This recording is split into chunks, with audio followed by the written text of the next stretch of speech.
ने तथास्तु कह करके और भगवान अंतर ध्यान हो गए। अब ये महर्षि शिलाद जो है, यह वृत्तांत ऋषियों को जाकर के सुनाया है। पूरी कथा सुनाई मैंने, तप किया और तप करके शिव को प्रसन्न करके और मैंने ये वरदान प्राप्त किया है। तब सबने यज्ञ के लिए तैयारियां की। यज्ञ के लिए हवन कुंड बनाने के लिए गड्ढा खोद रहे थे, तो उस गड्ढे से देदीप्यमान एक बालक उत्पन्न हुआ है। उस गड्ढे से वो बालक निकला है। देवता सब प्रकट हो गए, पुष्पों से वृष्टि करने लगे। त्वाहं नंदितो यश्मा नंदी नाम्ना सुरेश्वर तस्मात् त्वां देवमानन्दं नमामि जगदीश्वरम्। उस बालक को शिलाद ने गोद में लिया है और शिलाद को बड़ा आनंद हुआ है, मन हर्षित हुआ है और उनसे प्यार करने लगा। महर्षि शिलाद आनंद में उनका नाम आनंद नंदी रखा है। बोले मैं आज तुम्हारा नामकरण करता हूं, तुम नंदीश्वर के नाम से प्रसिद्ध होगे। और घर पर आए हैं सब देवता, वरुण देवता पधारे हैं। और जब वरुण देवता आए तो वरुण देवता से कहा कि तुम आप पधारे हैं हमारे घर में, तो इनका हस्तरेखा देख करके बताइए। तब नंदीश्वर का हस्तरेखा देखते हैं वरुण भगवान और कहते हैं ये बालक इनकी अल्प मृत्यु है, इनकी अकाल मृत्यु हो जाएगी।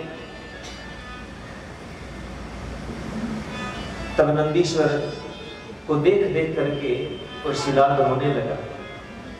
अरे मैंने तो अजन्मा मांगा था, मृत्युहीन पुत्र मांगा था, फिर ये काल मृत्यु को कैसे प्राप्त हो जाएगा?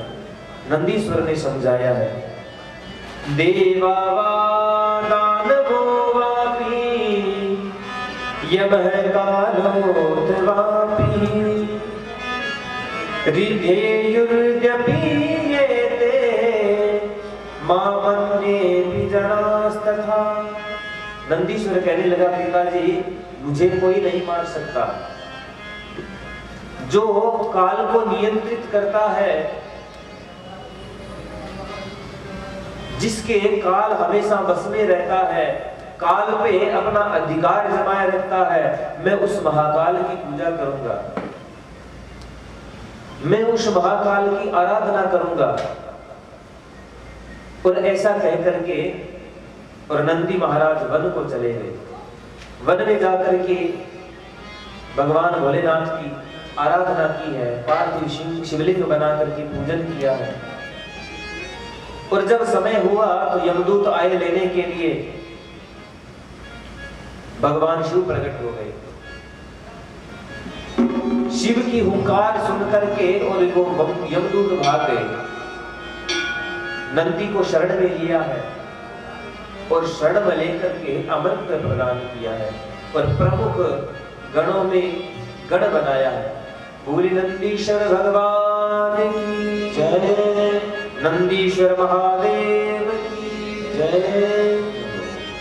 तब से नंदी को अधिकार दिया है अपने गणों में, और गणों में शिव पुराण में ऐसा अनेक कथाएं हैं जिससे भगवान भोलेनाथ ने अकाल मृत्यु से निजात करवाया है, मृत्यु को जीता गया है। जिस प्रकार नंदी ने जीता है, उसी प्रकार कई कथाएं आती हैं। मरकंडो ऋषि का पुत्र था मार्कंडे, उसी को भी भगवान ने अकाल मृत्यु से बचाया है और उनका भी नाम अमृतत्व में आता है।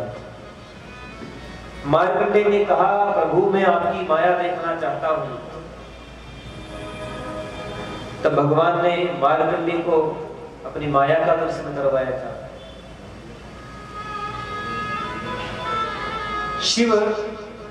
शिव बोले, थोड़े समय के बाद ये संसार जो है ये जलमग्न हो जाएगा। तब उस समय एक बालक उस पानी के ऊपर, जल के ऊपर एक पान पत्ते पे एक बालक होगा, तुम उस बालक का दर्शन करना। और वैसा ही गया। जब समय आया पूरा जलमग्न हो गया, कुछ भी नहीं, चारों तरफ जिधर देखे जल ही जल। तब वो देख रहा है एक बालक, पान के पत्ते के ऊपर एक बालक है। करार विंदे न पदार विंदम मुखार विंदे विनिवेशयन्तम वटस्य पात्र शकुटे शयानम बालमुकुन्दं मनसा स्मरामि। उस बालक को देख रहा है, वो बालक पान के पत्ते के ऊपर बैठा है और अपने पांव का अंगूठा मुंह में ले रखा है। भगवान का फोटो देखते हैं ना ऐसे कन्हैया का, तो उसी का दर्शन मार्कंडेय ऋषि ने किया है।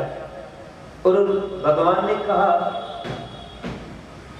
उन ऋषि ने कहा, प्रभु मैं माया देखना चाह रहा हूं। ऐसा मन में स्मरण किया। तब उस बालक ने जोर की श्वास ली और वो भगवान के पेट में चला गया। अब जाकर के देखता है कि जिस पृथ्वी पे था वैसी पृथ्वी अंदर बहुत सारी है। जो लीला बाहर देख रहा था वो सब लीला अंदर की कर रही है। छोटे से बालक ने मार्कंडेय ऋषि को माया का दर्शन करवाया है। बहुत वर्षों तक माया का दर्शन किया है मार्कंडेय ऋषि ने। जब फिर मन में स्मरण किया कि प्रभु मैंने अब माया देख ली, जैसे ही स्मरण किया तुरंत बाहर आ गया। ऐसी ही मार्कंडेय कथा की है जैसी नंदीश्वर की है। तब भगवान ने माया का दर्शन करवाया इस प्रकार से। मृत्यु 4 प्रकार की होती है। अवस्थान्तर मृत्यु होती है। अवस्थान्तर मृत्यु, बचपन कब चला गया पता नहीं चला, बचपन की मृत्यु हो गई। दैनिक मृत्यु होती है, आदमी दिन भर मरता रहता है। रात को सोता है तो सोते समय कहां चला जाता है पता ही नहीं। तो दैनिक मृत्यु होती है। मरते नहीं पर मृत्यु के समान ही है। अपयश, अपकीर्ति लग जाती है, वो भी मरण है। एक देह को कष्ट देकर के पर अपयश लगता है, बेड पे पड़ा रहता है, भगवान से प्रार्थना करता है इससे अच्छा तो मर ही जाते, तो वो बेड पे पड़ा पड़ा मरता है। ये देह की मृत्यु होती है। जिस दिन छोड़ के चला जाता है देह को, वो देह की मृत्यु है। तो इस प्रकार से मृत्यु कई प्रकार की बताई गई है। तो मार्कंडेय ऋषि की 15-16 साल की आयु में मृत्यु हो जाएगी, ऐसा जब सुना तो ऋषि ने कहा क्या किया जाए इसका। बोले बेटा जो भी आए उनको प्रणाम करो,